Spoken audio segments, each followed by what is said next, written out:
ఒక గొప్ప సువార్త ప్రకటించడానికి వచ్చామండి. ఏంటి సువార్త అంటే, పాపులను రక్షించుటకు యేసుక్రీస్తు లోకమునకు వచ్చాను. వాక్యం నమ్మదగినది, పూర్ణ అంగీకార యోగ్యమైనది. పుట్టుకతో కూడా ప్రతి మనిషి కూడా పాపి. నాలో ఏ పాపం లేదని ఎవరైనా చెప్పగలరా? నాలో పాపం ఉందని గట్టిపరక ఉంది అని చెప్పగలరంటే చెప్పలేము. విస్తారమైన సబ్బుతో మనం స్నానం చేసిన మురిగిపోదు, కానీ పాపం పోదు. మన పాపం పోవాలంటే యేసును నమ్మాలి. మరి పాపం ఎందుకు పోవాలంటే, పెంట తొక్కి ఎవరు కూడా ఇంట్లోకి వెళ్ళరు.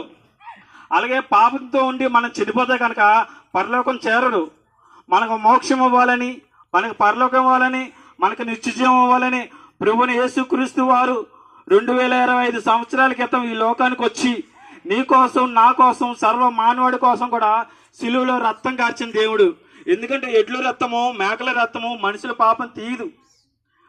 మనుషుల పాపం తీయాలంటే రక్తం చెందించబడాలి. ఒక మనిషి పాపం పోవాలంటే గేదెను బలించాలి. అలా ఎన్ని గేదెను బలిస్తాం?